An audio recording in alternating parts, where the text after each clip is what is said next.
Salut, content de vous retrouver dans cette nouvelle vidéo. Aujourd'hui, c'est la présentation des nouveaux mangas du mois d'octobre. Pas de réédition, on oublie, c'est vraiment que les nouveaux mangas, ceux qui n'ont jamais été publiés en France. Ce mois-ci, c'est encore plus de 40 mangas que je vais vous présenter. Ouais. Et du coup, on perd pas de temps, c'est parti. En plus, on va commencer par un manga que j'attends impatiemment.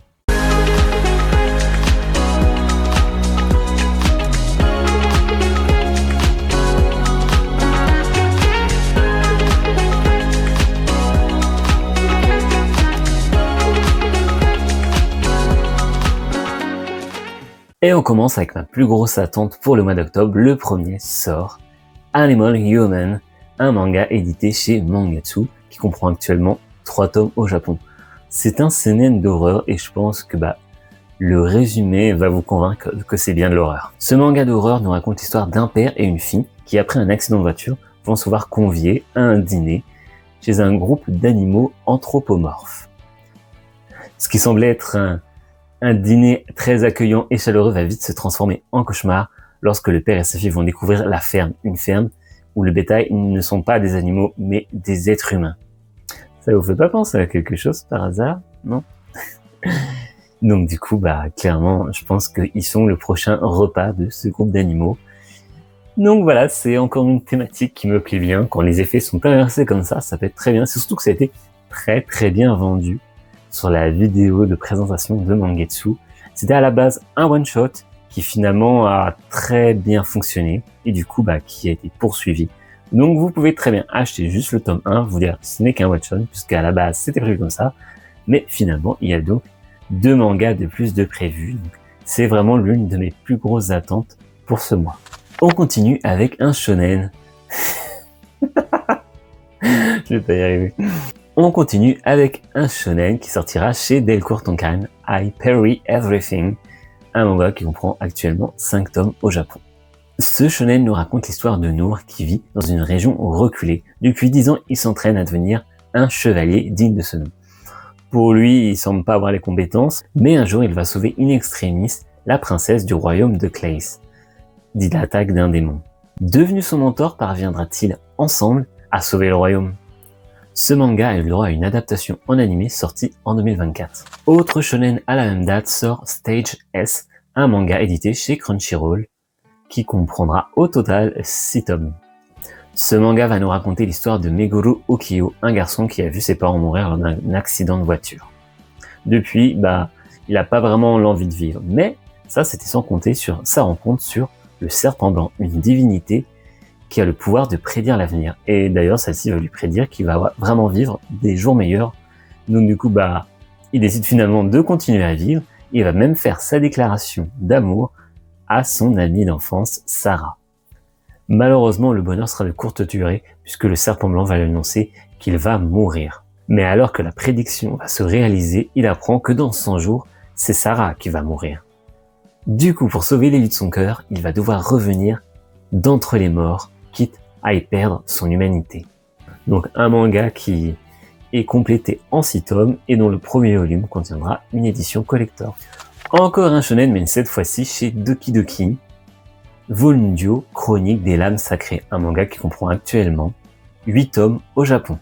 Ce manga d'aventure fantasy nous raconte l'histoire de Cléo, un mercenaire désabusé, qui après une dernière quête qui s'est pas passée comme il voulait, parce qu'il est tombé sur des ennemis qui avaient des diffères-lames, c'est-à-dire des épées qui procurent une force décuplée aux personnes qui les possèdent.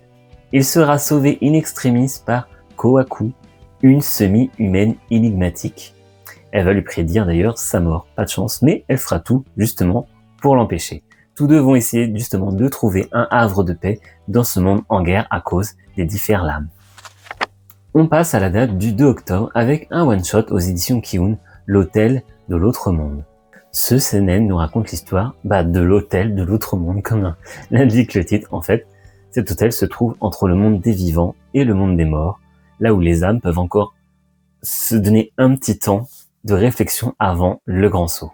Dans ce lieu, des liens se nouent, des retrouvailles s'opèrent, des regrets et des espoirs remontent à la surface, et même parfois un retour en arrière miraculeux est possible. Donc c'est un manga qui sera tout en couleur, un one-shot qui va nous parler de l'être humain dans toute sa splendeur, du bon comme du mauvais, j'ai l'impression. Donc un manga qui est de l'auteur de Léviathan. Autre one-shot, toujours aux éditions Kiun, Bota Bota, un seinen par l'auteur de Beastar. Ce seinen nous raconte l'histoire de Mako, une femme très entreprenante à la recherche de l'amour qui a un travail stable. Donc tout pourrait fonctionner, mais elle a un terrible souci, c'est qu'à chaque fois qu'elle touche quelque chose de malpropre, elle se met à saigner du nez. C'est un vrai torrent qui sort de son nez. Donc autant dire que pour trouver l'âme sœur, c'est quelque chose de très compliqué. Mais un jour, elle va enfin rencontrer un homme qui sera capable d'accepter ses cascades de sang et même cela au lit. On continue avec la date du 3 octobre, sort L'Homme Invisible et sa future épouse, un manga qui comprend actuellement 7 tomes au Japon et qui sort chez nous, chez Noévé. Ce seinen va nous raconter l'histoire de Shizuka Kato, une réceptionniste plutôt discrète et non-voyante, ainsi que Akira Todome, un détective intelligent mais invisible. Une chose plutôt pratique pour son métier, mais pas avec Shizuka. Celle-ci est non-voyante, elle sait toujours où elle se trouve, et tous deux vont peu à peu se rapprocher et peut-être plus s'y affinité. Un manga que peut-être certains d'entre vous ont déjà lu depuis le mois de juillet puisqu'il était disponible à Japan Expo. Toujours chez Noévé sort Miss Kobayashi Dragon Maid Kana Daily Life. Comme vous avez compris, c'est un spin-off de Miss Kobayashi Dragon Maid. Ce manga qui comprend actuellement 14 tomes au Japon va nous raconter l'histoire de Kana, une jeune dragonne arrivée sur Terre qui loge chez Miss Kobayashi, une salariée totalement lambda. Elle va vivre sa vie tranquille, aller à l'école, se faire des amis, mais qui de toute façon pourrait ne pas craquer face à cette petite bouille toute mignonne. Chez Vega sort Yano, une vie ordinaire, un seinen qui comprend actuellement 10 tomes au Japon. Ce seinen est une comédie romantique où on va suivre Yoshida, la déléguée de classe, qui est une personne très anxieuse, et elle va voir qu'il y a un de ses élèves de sa classe, Yano, qui tous les jours arrive avec des blessures plutôt sérieuses et tout le temps des nouvelles. Donc un jour elle va décider de le suivre et elle va se rendre compte que finalement c'est peut-être tout simplement un enfant très maladroit. Yano va se rendre compte que Yoshida le suit, il va d'ailleurs la remercier de prendre soin de lui et c'est du coup ce qu'elle va faire, elle va s'attacher à lui et va décider justement de prendre soin de lui. Toujours le 3 octobre sort Cure Blood, un boys love de chez Taifu Comics. Ce one-shot nous raconte l'histoire de Tadayuki, un jeune docteur ordinaire qui d'un coup, sa vie va basculer lorsqu'il va être pris d'une grande soif de sang. Il va d'ailleurs se mettre à attaquer son collègue et il va culpabiliser, mais du coup son collègue va revenir vers lui et dire « Je peux t'aider ». Il lui propose de l'aider en essayant de comprendre son changement de condition et aussi de l'aider à le nourrir. Un autre boys love des éditions Taifu Comics, Stream à minuit, qui est un manga qui comprend actuellement 2 tomes au Japon. Ce manga nous raconte l'histoire d'un jeune streamer qui tous les soirs stream joyeusement et il s'appelle Mahiru. Sauf que ça, c'est en ligne. La réalité est toute autre.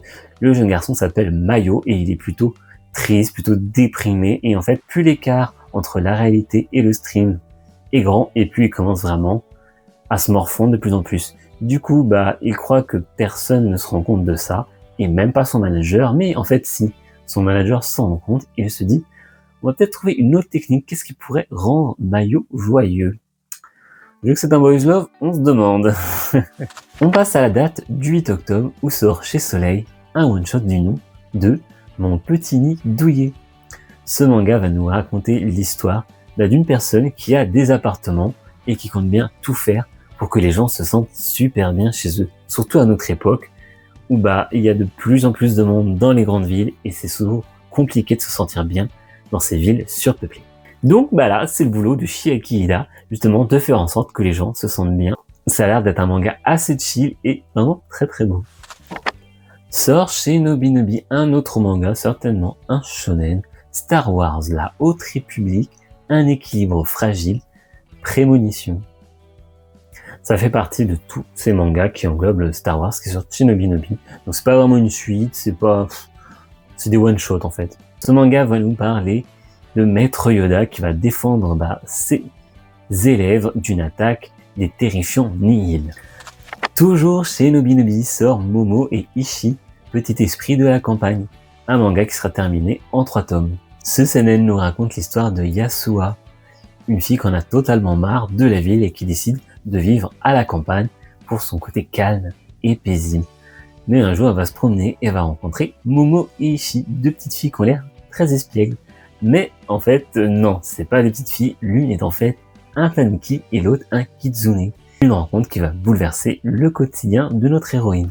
On continue avec un shoujo aux éditions Akata, Not Just a Pretty Face, qui est un shoujo qui comprend 15 tomes au Japon.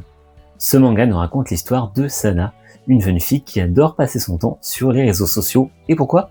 Pour dénicher des beaux gosses. Alors qu'elle va changer de lycée, la rumeur dit que là-bas, il y aurait un certain Kanato Ugo, un influenceur que Sana suit sur les réseaux. Mais rien n'a été aussi idyllique qu'elle ne pensait, puisque celui-ci est menacé d'être viré à moins de faire remonter la popularité du lycée. Mais lui, il n'y connaît absolument rien à Internet. Du coup, Sana va devoir s'improviser community manager pour le jeune garçon et réussir peut-être à sauver le lycée. Mais à trop se focaliser sur son visage, est-ce qu'elle ne louperait pas l'essentiel ? On passe à la date du 10 octobre où sort Mujina Into the Deep, un seinen des éditions Kana, qui comprend actuellement 4 tomes au Japon. Ce manga nous raconte l'histoire d'un monde où les plus de 85 ans n'ont plus de droits humains. Une simple carte aujourd'hui, suite à une nouvelle loi, détermine si vous avez encore les droits humains d'exister. Il arrive parfois que les jeunes perdent leurs droits ou y renoncent volontairement. Les exclus sont appelés Mujina. Ils vivent en marge de la société. Assassinat, corruption, tout y passe. Mais tueuse redoutable qui agit dans l'ombre. Mais ça, c'était avant l'arrivée de Tenko, un jeune assassin qui décide de faire ses crimes un show sur les réseaux sociaux. 2 visions de la liberté, un affrontement inévitable. Le 15 octobre sort chez Mangetsu Shin Tokyo, un manga qui me donne aussi très envie. Et c'est un manga qui comprend au total 12 tomes. Ce manga nous raconte l'histoire d'un lieu mystérieux où sont envoyés les criminels qui sont condamnés à mort. L'Underground. Sauf que là, c'est une classe de première qui va être envoyée dans l'Underground suite au suicide de leur professeur. Parmi eux, Yomi et Yami, 2 frères jumeaux, vont essayer de sortir de cet enfer, voyant leurs camarades mourir les uns après les autres. Encore un truc un peu glauque, encore un manga d'horreur, encore un bon thriller plein de suspense, bref, c'est clairement un manga que j'attends. À la même date sort Servin, le roi oublié, chez Pika Édition, un seinen qui comprend actuellement 6 tomes au Japon. Le royaume de Ellentai tombe suite à la trahison de l'empire d'Iria. Suite à ça, le dragon qui était jusqu'à là enchaîné depuis des décennies est libéré, mais Arsinoé, la fille du bon roi, décide d'utiliser un pouvoir divin pour affronter ce dragon, mais en contrepartie, elle va perdre tout souvenir de son père. Roi déchu et sa princesse vont donc essayer d'arracher à nouveau leur royaume aux griffes de ses opposants. Le 17 sort un manga qui devait déjà être sorti depuis longtemps. Je crois que j'en ai parlé pour le mois de juin ou le mois de juillet. Alba Boy and the Queen of Hell, un manga qui depuis est terminé en 4 volumes. Ce seinen nous raconte l'histoire de Don Carter qui va se faire massacrer lui et sa famille. Mais une fois mort, il va se réveiller dans les cieux, il va se rendre compte que lui et sa sœur n'ont pas pu être jugés.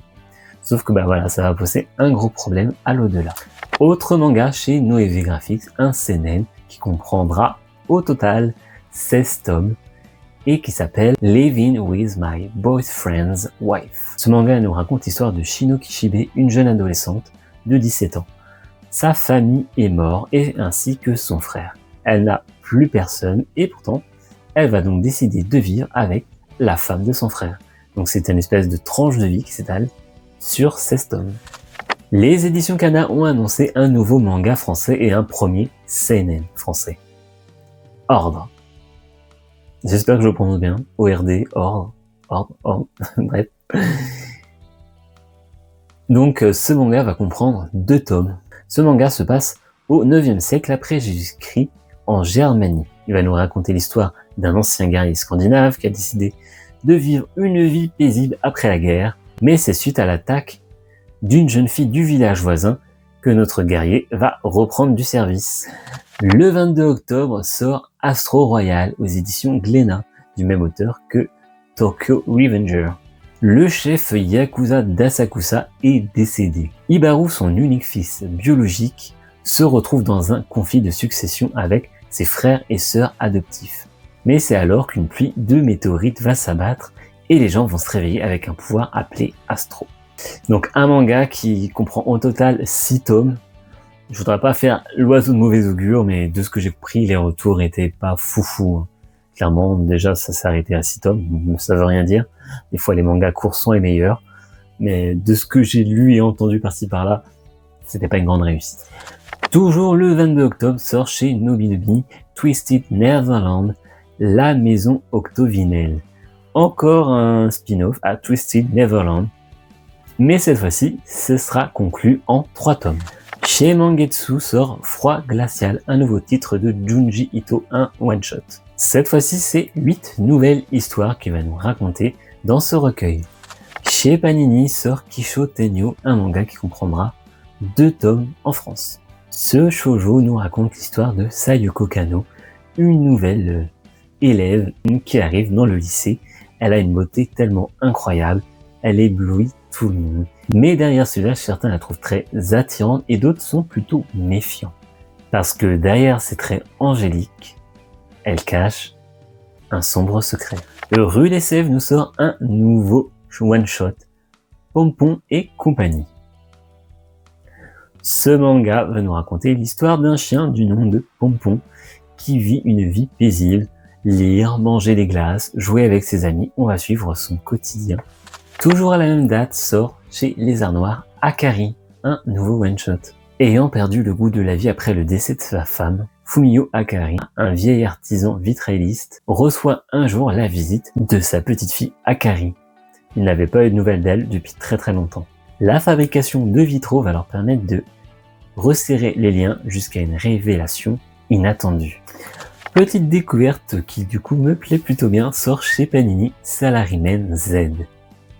Ce manga comprend actuellement 5 tomes au Japon et on va suivre justement un salaryman qui a toujours été très exigeant et qui essaye d'apporter ses connaissances, son savoir-faire aux jeunes de son entreprise. Sauf que voilà, c'est son quotidien qui va être bouleversé lorsqu'une pandémie mondiale va rendre tous les gens qu'il connaît zombies. Toujours encore et toujours à la même date sort chez Delcourt Bienvenue dans la boutique d'Antiquité. C'est un peu particulier, ça a l'air d'être un recueil, un manga, ça a l'air d'être plein de choses, elle a même été étiquetée artbook quand je fais des recherches sur le titre. Et en fait, ça nous parle d'une boutique d'Antiquité qui relie le monde des vivants et le monde des morts. Et en fait, c'est un frère et une sœur qui tiennent cette boutique et qui doivent répondre à toutes sortes de questions de leur clientèle, c'est-à-dire les gens qui passent d'un monde à l'autre. Encore chez Les Arts Noirs sort Yokai Giga, un manga qui comprend au total 11 tomes au Japon. Dans ce manga qui a un résumé d'une ligne, on va donc suivre des yokai qui manipulent des humains mais qui se font aussi manipuler par cela. Donc on aura un récit où on va voir le point de vue de ces charmants yokai. On passe à la date du 23 octobre où sort chez Akata un nouveau seinen, 37 secondes. Ce manga comprendra au total 3 tomes. Ce manga va nous faire suivre Yuma, une jeune mangaka, mais qui est en fauteuil roulant. Du coup, c'est sa mère qui prend toutes ses décisions à sa place, et en plus, son amie d'enfance décide de lui voler le manga qu'elle dessine. Elle en a marre de subir tous ces abus, alors elle décide d'aller voir elle-même un éditeur de manga, et elle va s'orienter vers un éditeur de manga érotique. Et elle va faire face à la rédactrice en chef du magazine de prépublication, et là, c'est l'électrochoc. Elle est prise de passion pour ça. Pour réussir à dessiner des bons mangas, il faut aussi, surtout, avoir de la connaissance. Et c'est là que donc Yuma va se lancer dans la prise de connaissance pour créer son manga érotique. Commence alors pour la jeune fille une quête de liberté qui l'amènera plus loin qu'elle ne l'aurait imaginé. Je connaissais pas du tout ce manga, je n'ai pas du tout vu non plus son annonce, mais je trouve que du coup la thématique a l'air super intéressante. C'est très curieux, peut-être que je me laisserai tenter, en plus c'est que entre tomes, donc encore une fois, il y a moyen que je craque pour ça. Le 24 octobre sort chez Naban, le ballet des cœurs. un josei qui comprend actuellement 5 tomes au Japon. Tamaki, 35 ans, professeur de danse, vivait seul dans la maison familiale jusqu'au jour où son frère revient après une rupture. Agawa, 25 ans et ancien élève et voisin de Tamaki, a depuis toujours eu des sentiments pour elle, mais il s'est déjà pris 2 râteaux. Mais alors que celui-ci étouffe ses sentiments, que va-t-il se passer lorsqu'il va remarquer que Tamaki va tomber sous le charme du collègue de Bunta?